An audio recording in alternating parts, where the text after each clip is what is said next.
Hey, what's going on, y'all? Jay from JSFILMZ. In this video right here, I'm going to show you how I can 3D scan an object from the outside world and bring it into Unreal Engine 5.2 using an Android device.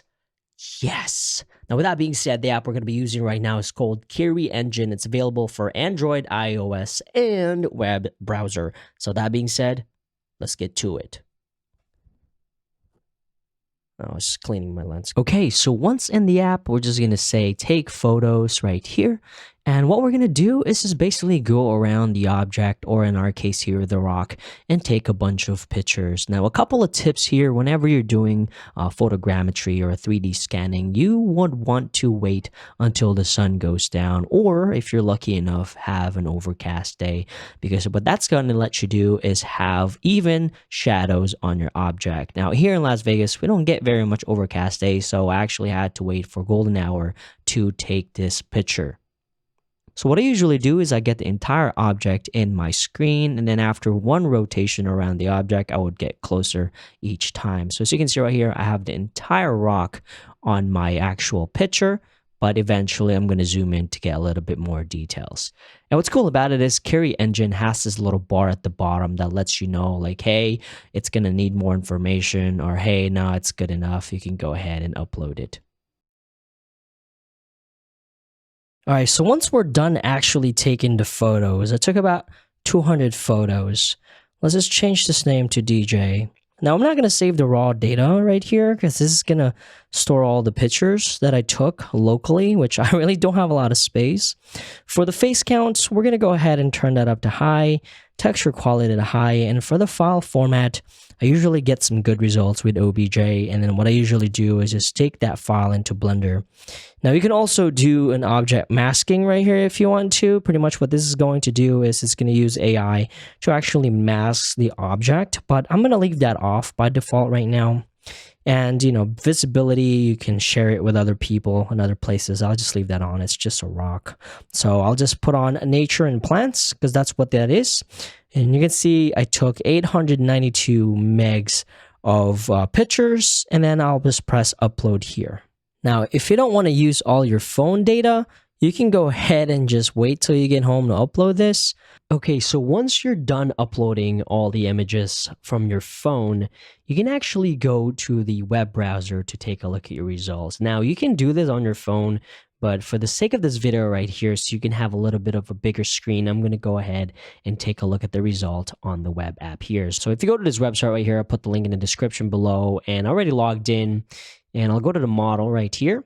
And you're going to see our little rock that we photo scanned today, which is pretty cool. But before we do anything else here, let me go ahead and talk about a recent update that they did, version 2.3. So if I go right here, you're going to see some new features that they added. One of which is actually exporting your model into quad mesh, which, as you can see right here, this is going to be your trice, and this is quad mesh, and that is what this button is going to do. So before we do that, let's go ahead and scroll down so I can show you a little bit more on what's going on with the new version. Additionally, they are allowing users to actually rebake the textures. Now, again, usually when using photogrammetry apps, the textures are usually going to look like this. It's not very much so organized as far as the textures go.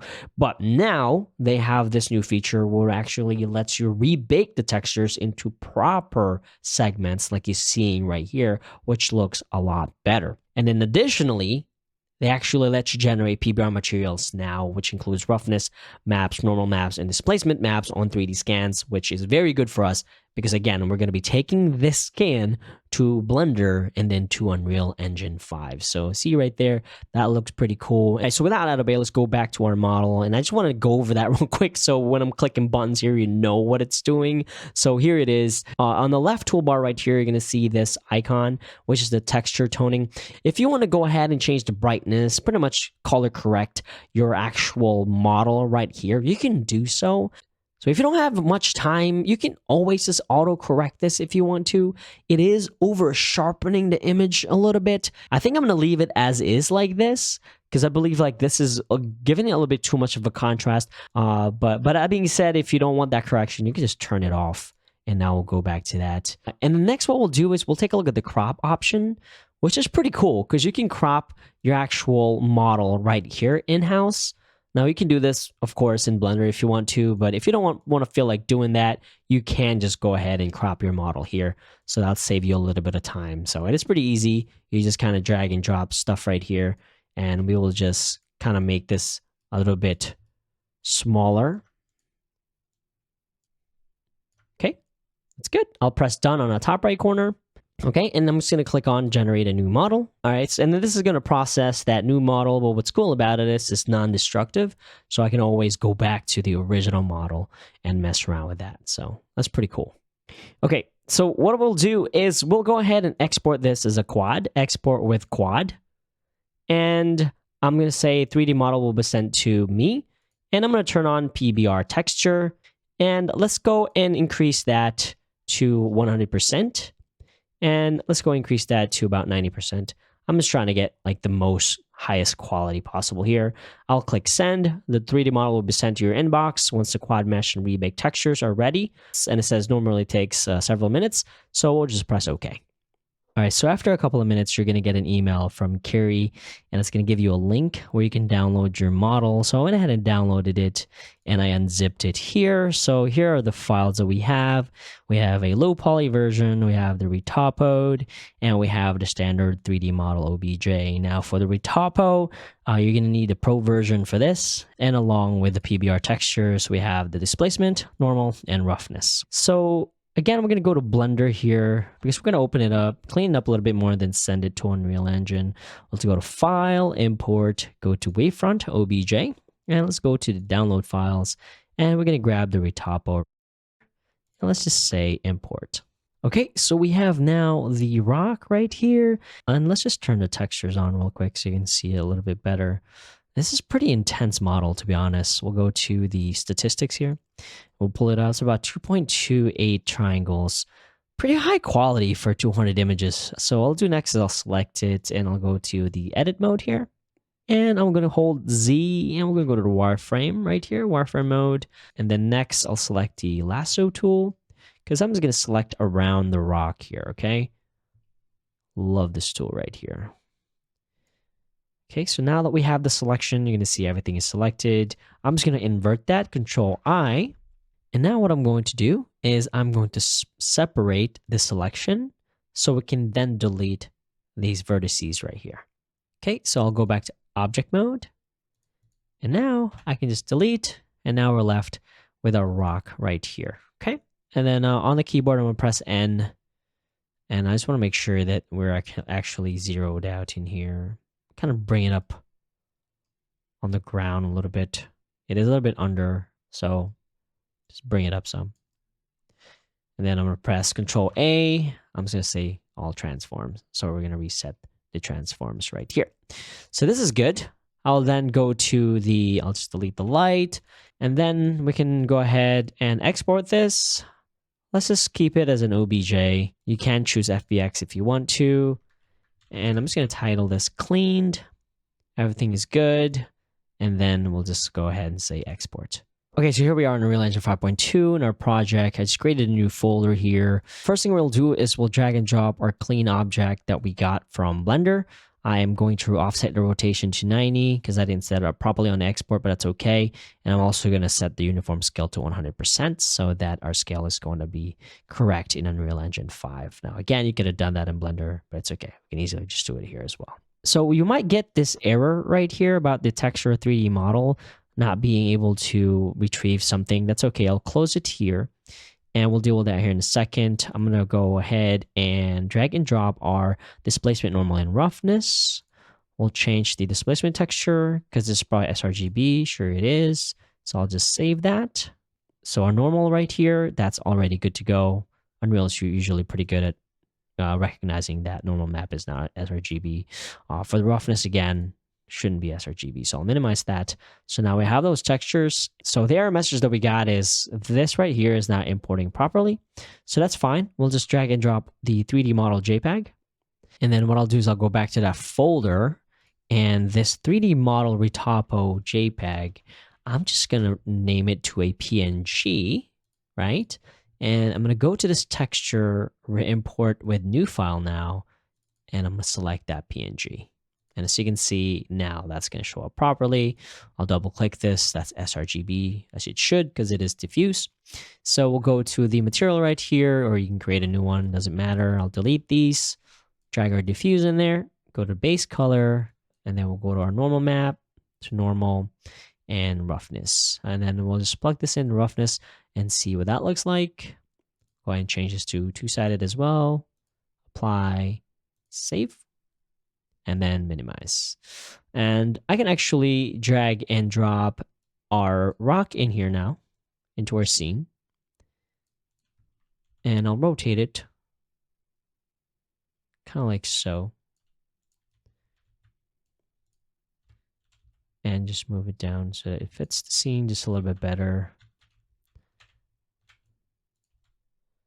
Looks like a boulder, right? So I'll scale it down just a little bit to like 0.8 or something that, you know, it fits the scene a little bit, because right now it's sticking out like a sore thumb, but it's okay. All right, like that. Yeah, that's cool. All right. Next, what I'll do is I'll double click this static mesh now. And before you try this at home, just be very careful, because we're about to get into some crazy stuff right now. So this is 1.4 million triangles, 778,000 vertices. All right. So what I'm going to do is I'll right click this, and I'm just going to say nanite. We're going to enable nanite on this, and then double click it. And now you're going to see we have nanite triangles, and we have fallback triangles right here. Right. So this is now a nanite object. And what I'm going to do here is I'm going to enable a displacement map. And you guessed it, we're going to grab that displacement map and put it right here. Now, be very careful if you're following along or trying anything with displacements, okay? Because we're going to be changing some settings in here right now, all right? I want you to pay attention to the fallback relative error right now. You're going to see the fallback vertice and the fallback triangles. This is our current triangles right now, 1.4 million, and we have a fallback triangle of 4,000, and we have a vertice of 3,000. What this means is that whenever you are using nanite objects and say a device or some sort does not support nanite, it's going to fall back and use this instead. So it's going to get a little bit lower quality, if that makes sense. Now, this is very important because whenever you're assembling your scene, you have to kind of know what the target and receiver user is going to be. So if I were to set this fallback relative to 0 and apply the changes, what you just told the engine was you want your nanite triangles be the same exact as your fallback triangles mesh. So that is high quality there. This is one object, right? So think about it. If you're creating a game for mobile or something like that, that's nanite's not supported, definitely pay attention to this right here, all right? But for the sake of this video right here, we'll just go with 0, all right? The fallback is the same as nanite triangles, YOLO. Doesn't matter, I'm testing the 460 Ti. So that being said, what I'll do next is I'm gonna set the trim relative error to 0. Let's go start with something 0.1. The lower the number here, the higher quality it's going to get. I'm gonna untwirl this right here, and we're gonna have our displacement map. And for the magnitude, again, be very super careful here. I'm going to start with, I don't know, maybe a 3, and then apply the changes. So as you can see right here, that just displaced our rock so much so that it actually morphed it. So I must have done it a little bit too much. But what displacement is going to do is just, it's going to add a little bit more detail so it doesn't look as flat. But obviously in this example, it kind of overdid it. So it's fine. I'm going to select it to 1. You can play around with it yourself, find the perfect setting that you want. It's not really one setting. It's whatever you feel like looks right. That's where you're going to go with. And that's what's cool about Curie is that they do include that displacement map, right? So that shrunk it a little bit. We're good with that. Our rock doesn't look like it's on steroids anymore, and we'll just save it, and I'll minimize it. And now you're going to see that our rock right here is nanite enabled. So if I go to nanite visualization, you can see that it's going to be delicious. Look at all that. Packed with triangles, man. Looking great. And honestly, that's pretty much it. And then from here, we can always create a sequence, DJ sequence, and just add a camera you know, and just maybe zoom in or something. Change the focal length from like a 50 or zoom out. And maybe 120 frames later, I'll go to like a 25, cut it in half. It's a little bit too fast. Maybe I'll go to like 35, so it's not too much. But look at that. Isn't that just cool? Man, now we have this rock in our scene here. And honestly, I think that is a little bit too bright, and that's a little bit too bright for my taste. So let's multiply it. I love multiplication, not like the math, but just a node. One right now, maybe I'll multiply it by like 0.5, make it a little bit darker. Yeah, now that looks like it fits the scene just a little bit better. I mean, nothing's stopping you from taking this to Quickswim Mixer and just adding some burnt effects on it. But that being said, that's pretty much it for this video. That is how you photo scan an object in the real world using, finally, an Android device. Now, Curie Engine is, again, available for Android, iPhone, and web browser. And before I go, let's talk about the price on this. Obviously, the Curie Engine has two plans. You got a basic one for free, unlimited projects. You are limited to 70 photos per project. So just keep that in mind. As you all know, in this video, we took 200 photos. The Pro version is $9.99 a month or $49 a year, which that doesn't math at all because that's a lot of savings, like 60% savings. So for $50 a year, you get the Pro unlimited exports, you get the PBR, you get the quad mesh retopo. So yeah, that's what you're getting for that. But that being said, if you want to just try it out, you just go with the basic one and mess around with it. But yeah, that's pretty much it for this video. If y'all learned something new, please do like this video and subscribe. I'm trying to get 100,000 subscribers this year. Let's do it.